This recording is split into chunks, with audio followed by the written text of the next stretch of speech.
the news hour, coming to you live from the studios of Hitzafrik Radio and TV. Stay tuned. Download the tuning app onto your mobile phone today and catch up on all the latest news from Hitzafrik Radio. Broadcasting live on modern Ghana and our website www.hitzafrikradio.org. Hitzafrik Radio News Hour live.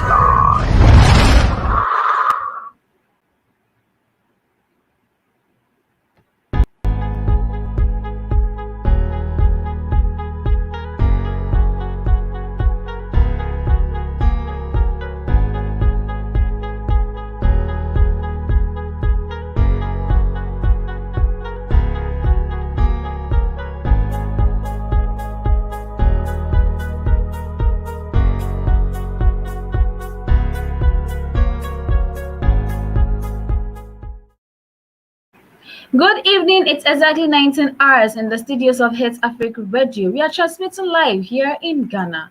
You're logged on to www.modernghana.com on your tuning app at Hitzafrik Radio. We are streaming live on Facebook and YouTube at Hitzafrik Radio. Stay tuned as I bring you the news headlines. My name is Abna Arine. JIJ locks out students. Let's focus on Akufo-Addo's transformation agenda. COVID-19 testing labs must provide and produce accurate results. Musical launches COVID-19 campaign. This and many matchless stories I bring your way this evening. Stay tuned as we do the news in details. JIJ locks out students. Some students of the Ghana Institute of Journalism, JIJ, were Wednesday morning denied access to the two campuses of the school located at Osuringwe and Jorulu. The students who had gone to the school for lectures were not allowed inside because the gate had been locked. There were also some police presence to ensure law and order. The decision to lock the gate, however, according to the security personnel at the school, was an order from above. It is unclear why the school authorities decided to lock out the students, but it is believed to be in connection with a planned demonstration against the school's directive to all students who paid their fees after the registration deadline to defer their programs. According to a statement issued by the Institute on Tuesday, March 23, 2021, all affected students are to take note of this directive and act accordingly. Mr. Daniel Machator, who is in charge of public affairs at JIJ, said the decision was taken following the expiration of the grace period. It gave to defaulting students to pay a certain percentage of their fees. He said the deadline for the payment of fees was extended for about 3 times, but many students did not pay any seriousness to the notices of extension. The last grace period for the payment of fees expired on the 25th of February 2021. Let's focus on Akufo-Addo's transformation agenda, Bawumia to 2024 campaigners in other stories. The Vice President, Dr. Mahamudu Bawumia, says he has not given consent to posters promoting him as the 2024 presidential candidate for the New Patriotic Party (NPP). Some posters with the hashtag Break8 have emerged on social media, pushing an agenda for Dr. Bawumia to be considered as the next flag bearer of the NPP in 2024. But a statement dated March 24, 2021, signed and issued by Dr. Gideon Bakun, the spokesperson to Dr. Bawumia, said, "The office of the Vice President has taken notice of the proliferation of posters around the country to apparently promoting His Excellency Dr. Mahamudu Bawumia as the candidate of the NPP for the 2024 elections. For the record, the Vice President has not given his consent to these and any other associated activities." It added that Dr. Bawumia remains focused on assisting President Nana Akufo-Addo in the execution of his agenda to transform Ghana. This is where everybody's focus should be, it said. I didn't spend 1 million Ghana cedis in Ashanti, NPP executive Dr. Efiri Akoto reacts. Dr. Efiri Akoto discloses presidential ambition to top-notch NPP power brokers in Ashanti don't still start or risk disqualification, blade to aspirant. Meanwhile, the national chairman of the party, Mr. Freddie Blay, has urged members with ambition for various positions in the party, including the flag bearership, not to steal the start for they might be disqualified. In an interview with Daily Graphic, he said following the results of the 2020 general elections, it was important for every member of the party to focus on supporting the president to execute his plans in his second term. He noted, however, that the party was not against members being ambitious, but we should not be reckless and indecent in a manner that would injure the internal cohesion and peace required to steer the state of affairs of the nation till 2024. In other stories, Ghana sweeps WAEC top awards. Professor Kwesi Opoku Amankwa left Director General of GES at Mrs. Wendy E. Andy Lamte, head of the National Office of WAEC, with Mr. Godfred Asida Obeng, the second prize winner, and Mr. Cecil Tete Kuma, first prize winner of the award. Ghana has swept all the top 3 International Excellence Awards instituted by the West African Examination Council, which seeks to honor candidates with outstanding performance in the West African Senior School Certification Examination (WASSCE). Master Cecil Tete Kuma, formerly of Infantepem Senior High School, was adjudged the overall best student in the 2020 WASSCE, written over 2 million candidates from the 5 participating countries. He had a total score of 650,138. Mr. Kuma is currently with the Columbia University of the USA, studying mechanical engineering and computer science. For topping the West Africa, Master Kuma was presented with a check for $1,500. Professor Kwesi Opoku Amankwa, the Director General of the Ghana Education Service, presenting a certificate to Mr. Cecil Tete Kuma, first prize winner of the International Excellence Award for the WASSCE Candidates 2020. The second overall best student went to Mr. Godfred Asida Obeng from Hope College at Gomwa Fete. He is currently with the University of Ghana. Professor Kwesi Opoku Amankwa, the Director General of the Ghana Education Service, presenting a certificate to Mr. Godfred Asida Obeng. He urged prospect candidates in the region to learn from their success chalked up by the 3. President Akufo-Addo further lamented on the high level of examination malpractices, particularly the leakage of examination questions, saying that the menace must be of concern that needed immediate attention. That, the president noted, hindered quality assessment, adding that it erased the public confidence in the examinations by the council. He therefore called for comprehensive measures to be put in place to curb the practice.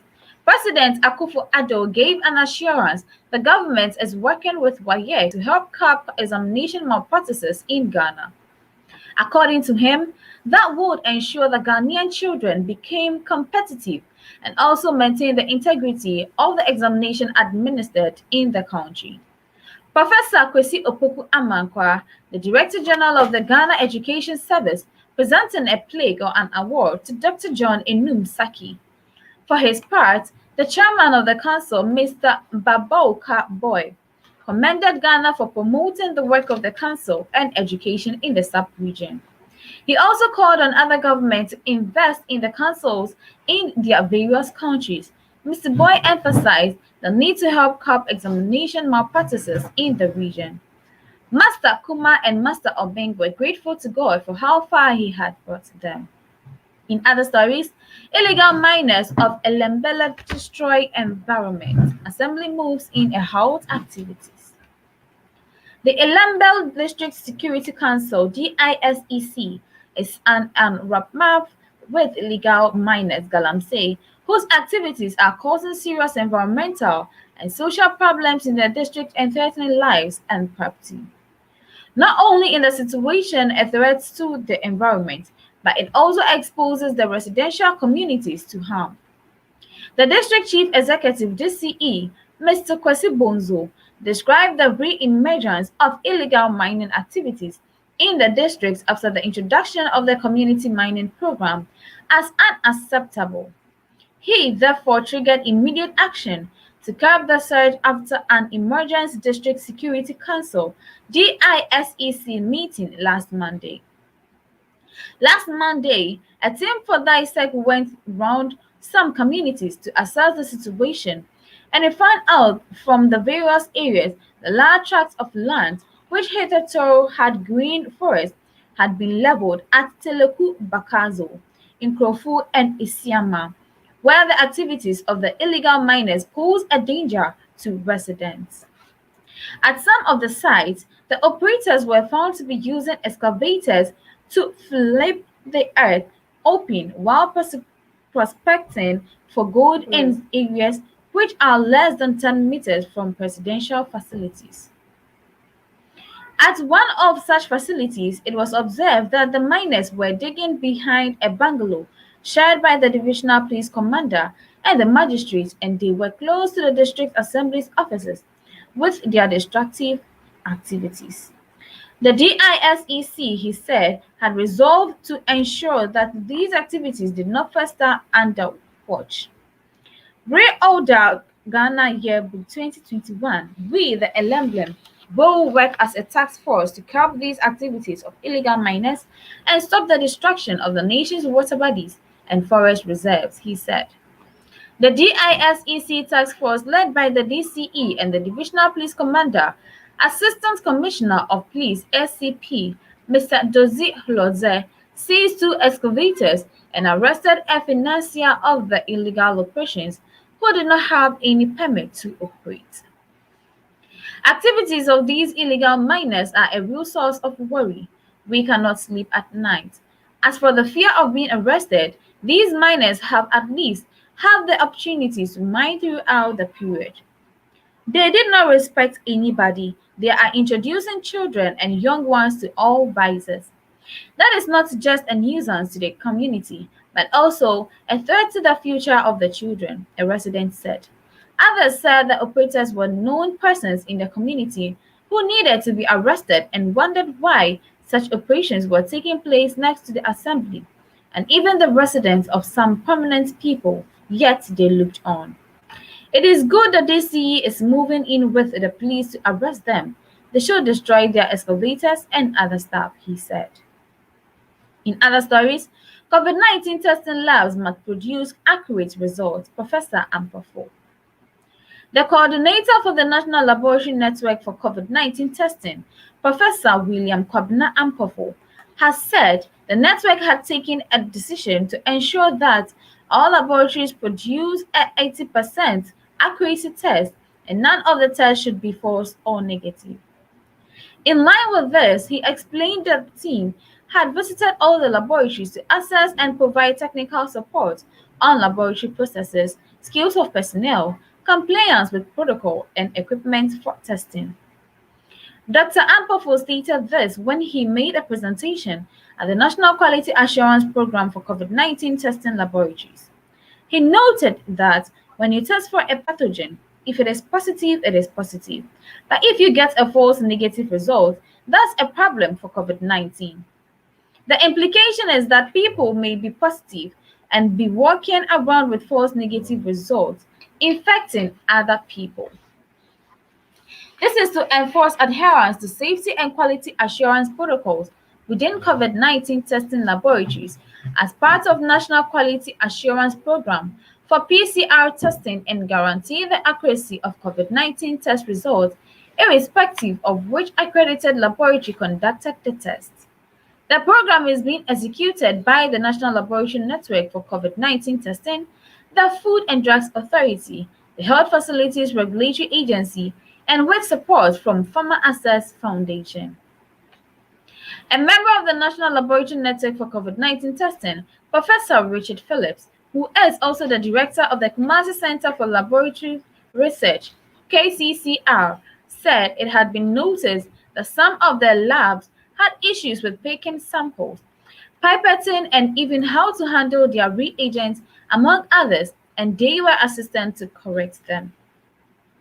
He noted that although some of the labs have been operating for long, they still had challenges with data handling, adding that the program had to transfer expertise from some of the experienced labs to the relatively newly ones.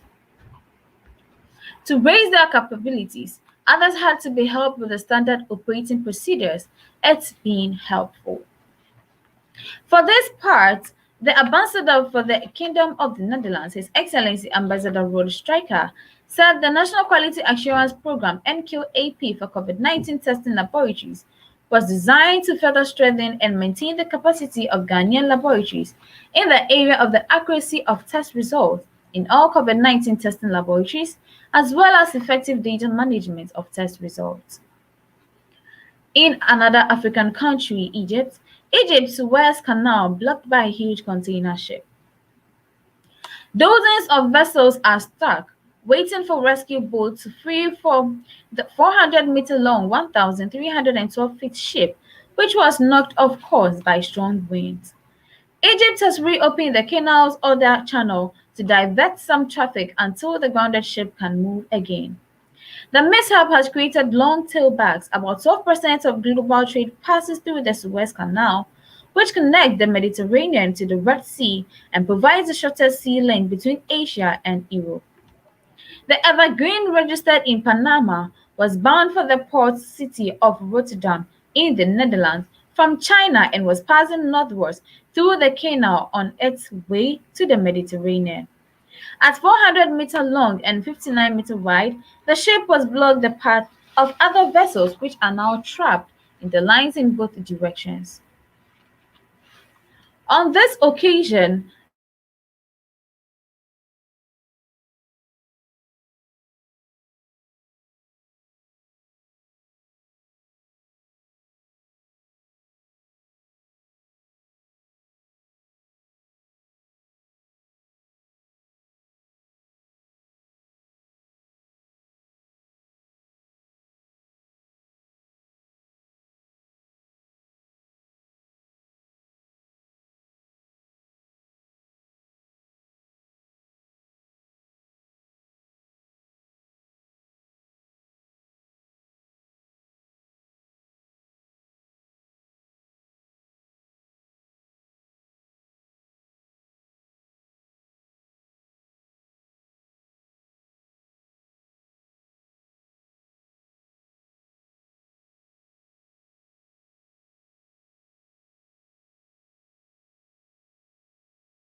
kindly pardon our technical challenges right here in the studios of Hitzafrik Radio.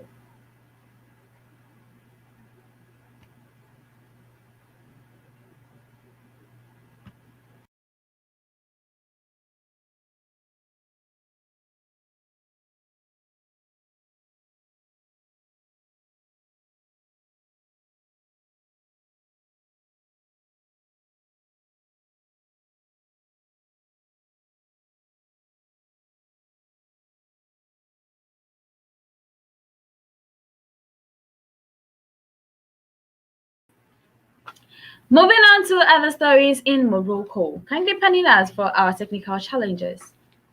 Morocco dissident historian provisionally released from prison. Moroccan historian and rights activist Marti Monjib, CL, was on hunger strike for 19 days, was upon his release from El Jarrah prison.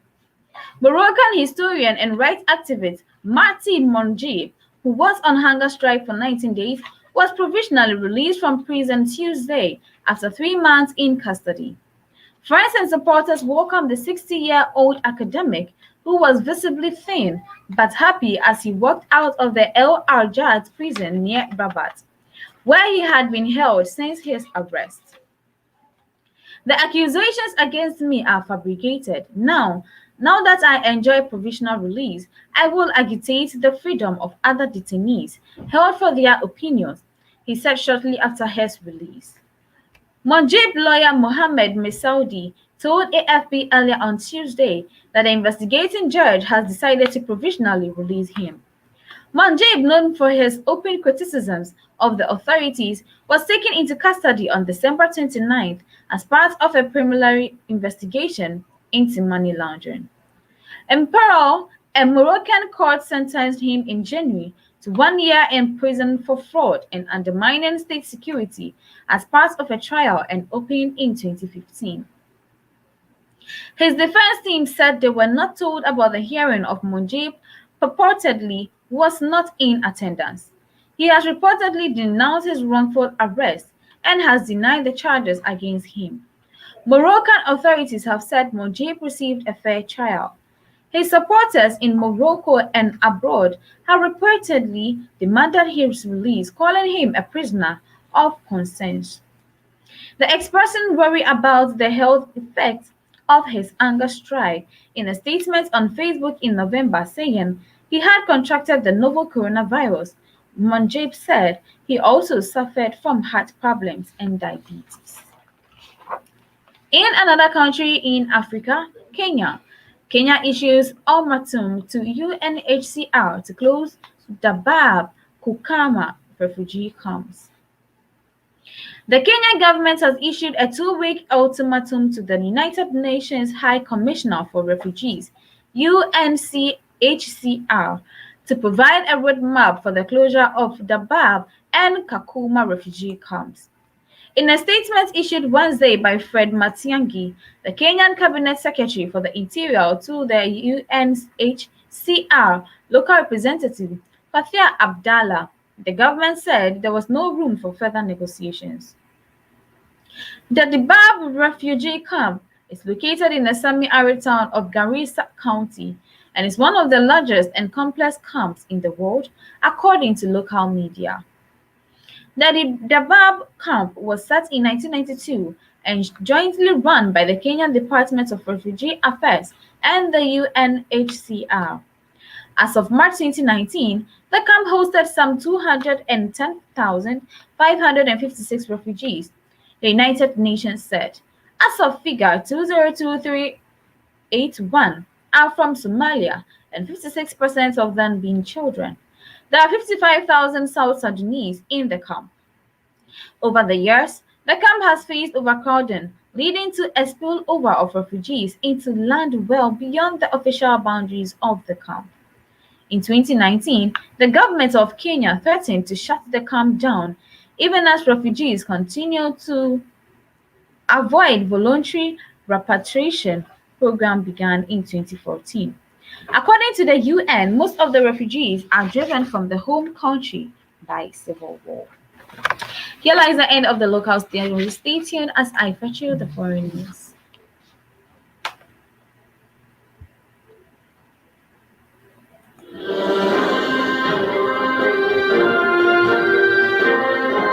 The News Hour, coming to you live from the studios of Hitzafrik Radio and TV.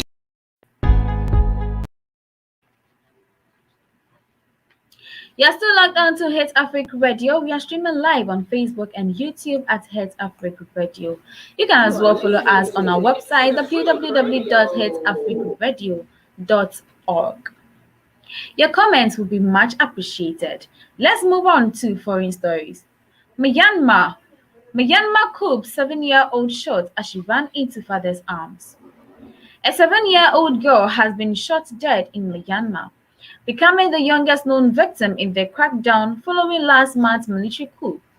Chen Myong-chit's family told the BBC she was killed by police while she ran towards her father during a raid on their way home in the city of Mandalay. Myanmar's military has been increasing its use of force as protests continue.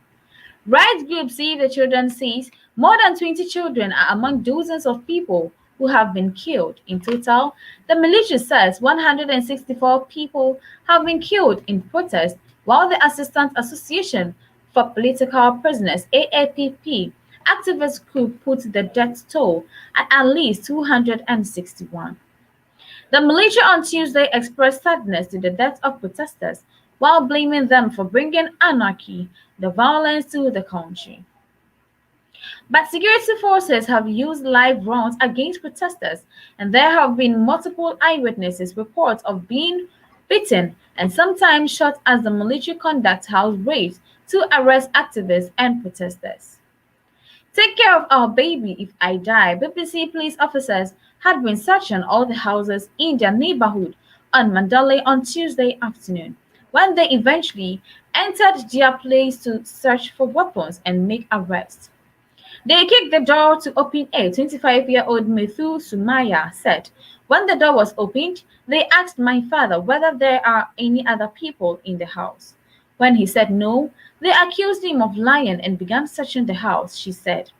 That was the moment when Kim Mo Chint ran over to their father to sit on his lap when they shot and hit her, Methu Sumaya said. In a separate interview with community media outlet Myanmar Muslim Media, the father Yu Muko Hashish Bai described his child's last word. She said, I can't, father, it's too painful.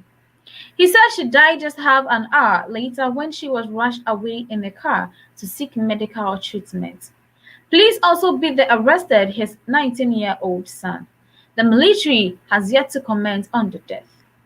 In a statement, Save the Children said it was horrified by the girl's death, which came a day after a 14-year-old boy was reportedly shot dead in Madali. The death of these children is especially concerning given that they reportedly were killed while being at home, where they should have been safe from harm. The fact that so many children are being killed on almost daily basis now shows a complete disregard for human life by security forces, the group said. Associated Press journalist Thin Jaw was among these freed. He and other journalists had been held covering a protest last month. The AAPP says at least 2,000 people have been arrested in the crackdown so far. Protesters have banned for a silent strike, with many businesses to close and people to stay at home. There are also plans for more candlelight vigils overnight, both Yangon and elsewhere. In other stories, Europe. Coronavirus EU plan for tougher controls on vaccine exports. The plans to go before EU leaders on Thursday stopped short of a ban but could inflame tensions with the UK. Any shipments will be assessed on the destination country's rate of vaccinations and vaccine exports. Meanwhile, 29 million AZ doses have been inspected on raid in Italy. The Italian government said the health squad of the military police had gone to verify batches at a plant in Anagni, near Rome, last weekend after a request by the European Commission. The plant has a contract with AstraZeneca to fill the vials and vaccine the label them, and will do the same for the Johnson & Johnson vaccine, which is also provided for the use in the EU. La Stampa newspaper reported that UK was a possible destination for some of the doses, but UK government officials said it was not expecting such a delivery. The Italian government said the batches that were inspected were all aimed for Belgium. AstraZeneca said 60 million of doses were waiting for quality control release to be dispatched to Europe, while the other 13 million were to go to countries in the COVAX vaccine sharing scheme. The raid comes weeks after the Italian government blocked the export of 250,000 doses of the Oxford AstraZeneca vaccine in Australia as part of the new EU regulations allowing a shipment to be stopped if a company fails to meet its obligations to the 27 member states. French government spokesperson Gabriel Attal said after a cabinet meeting on Wednesday that AstraZeneca's failure to deliver on its vaccine commitment was totally unacceptable. The latest EU proposals are aimed at securing vaccine supplies. When asked whether the aim was to punish the UK in particular, EU Health Commissioner Stella Kyriakides said, "We are dealing with a pandemic and this is not seeking to punish any countries." Moving to Germany, coronavirus, Germany's Merkel reverses plans for Easter lockdowns. Calling the plan a mistake, Mrs. Merkel said she took ultimate responsibility for the U-turn. The proposed lockdown was agreed with regional leaders in talks overnight on Monday, with restrictions set to be tightened between 1st to 5th April. But the plan was reversed from following a crisis meeting on Wednesday. It had been widely criticized by business leaders and scientists. The head of Mrs. Merkel's Christian Democratic Union (CDU) party, Amin Laschet, told a regional parliament meeting on Wednesday that the lockdown was not enforceable in this form.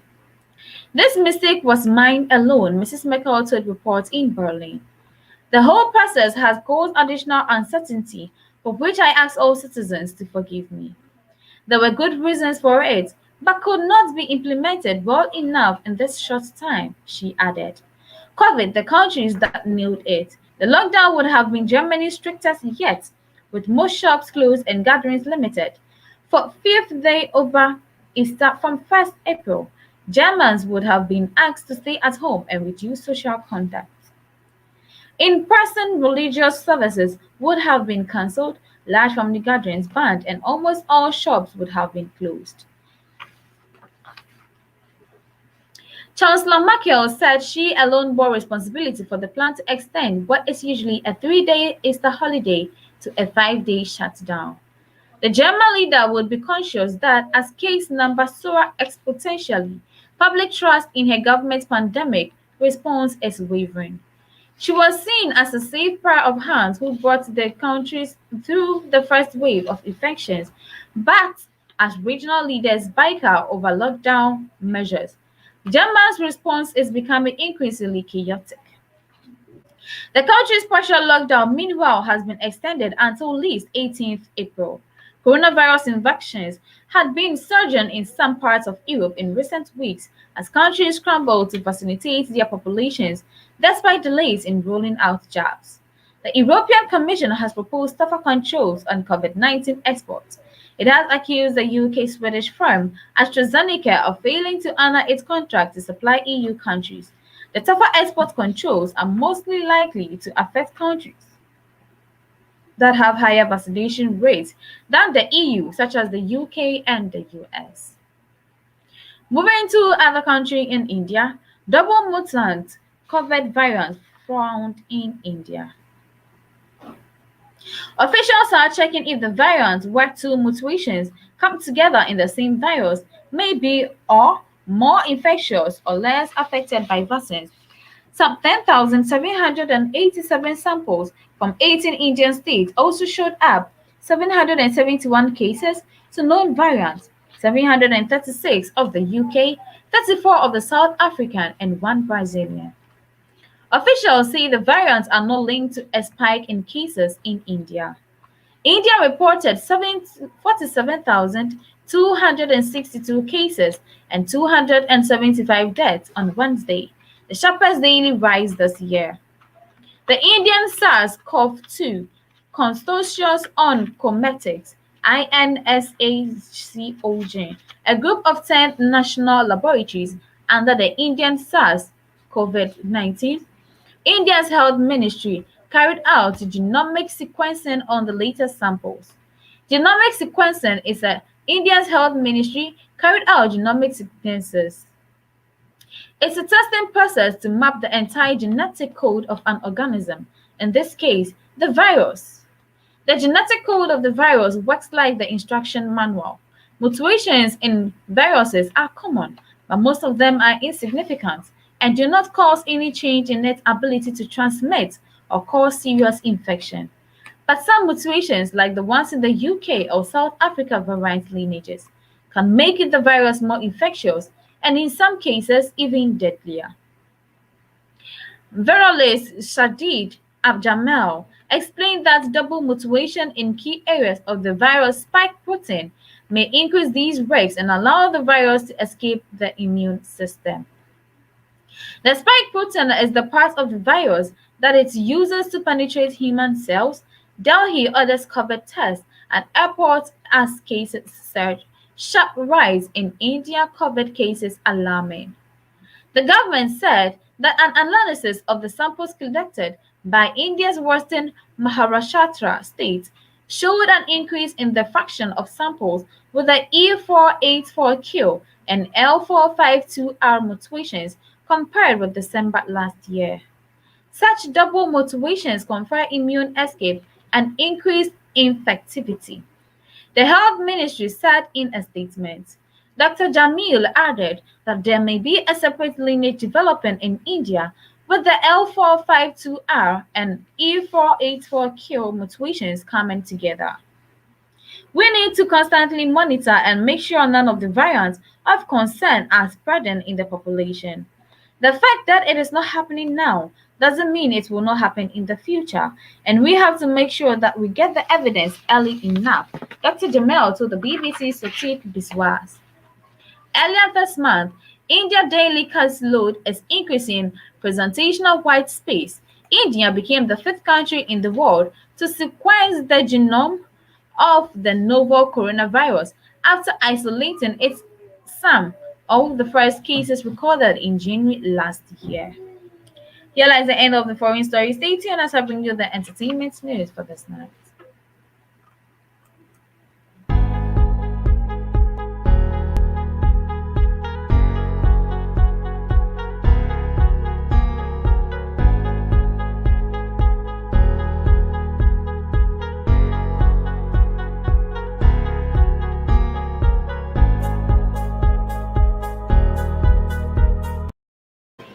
You're still logged on to the Hitzafrik Radio, streaming live on Facebook and YouTube at Hitzafrik Radio. You can as well follow us on all our social media handles at Hitzafrik Radio.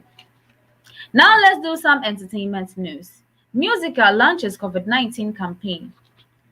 The Musician Union of Ghana, Musica, has launched a campaign to create awareness about the COVID-19 pandemic through music and video messages. The campaign is a joint effort with the Creative Arts Council with support from the United Nations Educational, Scientific and Cultural Organization, UNESCO, and the Economic Community of West African States, ECOWAS, under the supervision of the National Commission on Culture, NCC. At the launch, the UNESCO Head of Office in Ghana, Mr. Abdulrahman Diallo, pointed out the power of the culture and the creative arts to bring out change in human endeavors. He commended Musica and the Creative Arts Council for participating in the campaign and urged all celebrities to champion the fight against the pandemic by using their social media handles to help propel messages about the virus. The executive director of NCC, Madame Jeanette Edna Nyame, assured the two organizations of her outfit support to ensure a successful campaign. The support for UNESCO to the Commission and our affiliated organizations to combat the ravages of COVID-19 is very welcome. It is necessary to educate our people on how to prevent the virus from spreading, the NCC boss said. The ECOWAS ambassador to Ghana, Mr. Baba Gana Wakil, also commended Musica and the Creative Arts Council for participating in the campaign, which was the first initiative jointly supported by the ECOWAS and UNESCO in the sub-region to combat the pandemic. The acting president of Musica, Mr. Bessa Simons, asserted that the unions were committed to using music as a tool for advocacy and pointed out the union's involvement in advocacy over the years. He enjoined everyone to continue observing all the protocols enumerated by the World Health Organization, WHO, in the fight against COVID-19. The former Chief Operating Officer, CEO of the Creative Arts Council, Frank Owusu, praised UNESCO and ECOWAS for their support and also commended the celebrities for being available for the project. The campaign involves a song, music video, and video messages by musicians produced by Musica and video messages featuring celebrities produced in Creative Arts Council. The campaign is airing on selected radio stations and also available online on the social media handles of the celebrities and two organizations. The song features Kofi Kinata, Celestine Donko, Pat Thomas, and Amanziba. Other artists on the track include Adani and Best and Samuel Kofi Ajeman. Moving on to other stories, I will win 2 Grammys next year. I will quit music if I don't, Papi Kojo vows. Ghanaian hip life musician Papi Kojo has promised to win Ghana's first Grammy Award as he will get two of his first nominations. According to the Relano hitmaker, his latest album, Logo the Second, will help him secure Ghana's first Grammy. If he doesn't win, he will quit music for good. I'm winning the first Grammy for Ghana next year, he told Ameal TV. It is ridiculous that I'm in the only Ghanaian artist on the Apple Music charts. I'm number one. It's ridiculous. Papi Kojo said he will be the first Ghanaian to ever bring a Grammy plaque home, and that his deadline is 2022. He said his latest album, which has dominated Apple Music charts since its release, will help him win 2 Grammy next year. It is about time Sam gets the job done, so say less, he stated. Ghanaians should calm down. I will bring Grammys home. Even if they want to, I'll bring them home. If I don't bring Ghanaians Grammy next year, I will quit music. In other stories, Abeku Santana becomes Ghana's first male radio personality to hit 1 million followers on Instagram. Ghanaian media personality Gilbert Kweku Agri, known on air as Abeku Santana, has become the first Ghanaian male radio personality to reach 1 million followers on Instagram. The OKFM Drive Time host has so far shared 5,923 photos and follows 4,422 Instagram users. Actually archived this feed on Tuesday. Abeku Santana experienced his explosive growth on the photo-sharing app undoubtedly due to his celebratory nature of honoring people in the media fraternity and his constant engagement with his fans and followers both on Facebook and Instagram. He has used his prominence to support a lot of brands and young people in business, media, tech, fashion, music, film, terrorism, and many other sectors of our economy. Abeku Santana, also known as Mr. Tourism, is a chartered media professional from Global Academy of Finance and Management in Colorado, USA, and has contributed over 24 years of his professional life to radio and television broadcasting, events, public relations and advertising, marketing communications, tourism management, and hospitality. Abeku Santana holds master's degree in terrorism management from University of Cape Coast, postgraduate diploma in public administration from Ghana Institute of Management, and public administration and other certifications. He is regarded as one of the best creative and innovative on-air personality with a passion of discovering talented young people. Speaking to him earlier, Abeku Santana expressed his profound gratitude to all listeners of his radio program, admirers of UTV Atu program, Dr. Osei Kwame Despite and all workers of Despite Media Group, Dr. Father Dixon, Kennedy Osei, Godwin Dogbe, producer, Rami Somi, bloggers, friends of Abeku Santana, and Ghana Club Santana members, Kayak Tours Ghana, Tour Operators Union of Ghana, Ghana Terrorism Authority, Advertising Association of Ghana, the African Terrorism Network, and the entire Ghanaian populace. Jackie links worldwide label deal with Sony Music, RCA Records UK, in other stories.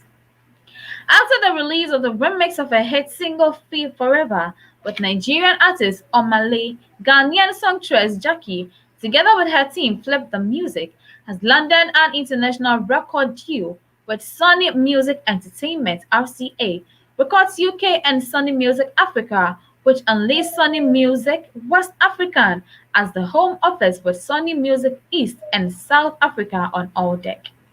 Taking to their Instagram to announce the signing, RCA UK posted incoming Jackie is now part of the RCA UK family.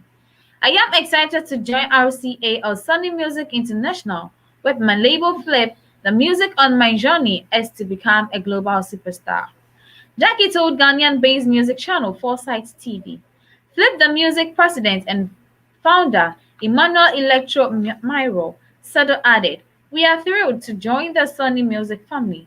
Jackie has become a superstar in African music scene, and that's the reason for this partnership to propel her to the international music scene. We are eager for the journey ahead. Flip the Music as a Ghanaian-owned record label that engages in music marketing and management." The company was established in 2020 under the Ghanaian laws and signed Jackie under their wings in the same year. In what might seem like a short while, Jackie has released high-impact music including Love is Pretty 2019, Never Like This 2019, and Somiwu featuring Bisakede 2020, to mention a few, all of which embody the characteristics of a deep soul, not only theirs. The reception for Seed EP was incredible as it was massive too. It catapulted Jackie to continental conscious amazing 11 million cumulative streams across DSPs till date. Also, the focus track Forever recorded a streak of wins. It peaked at number 1 in Nigeria and Ghana on the music charts. They continued its takeover assignments across Africa on platforms like Apple Music, iTunes, Billboard, Shazam, Thriller, and YouTube. Here lies the end of the stories for tonight. Stay tuned as I bring you a recap of tonight's headlines. The News Hour, coming to you live from the studios of Hitzafrik Radio and TV. Stay tuned. You're still logged on to Hitzafrik Radio. We are transmitting live on Facebook and YouTube at Hitzafrik Radio. Now let's do the recap of tonight's stories. JIG locks out students. Let's focus on Akufo-Addo's transformation agenda. COVID-19 testing labs must produce accurate results. Musical launches COVID-19 campaign. These and many other stories I brought your way this evening. My name is Abina Ahine. Stay tuned on Hitzafrik Radio for more music and entertainment. Have a blessed evening. The News Hour, coming to you live from the studios of Hitzafrik Radio and TV. Stay tuned.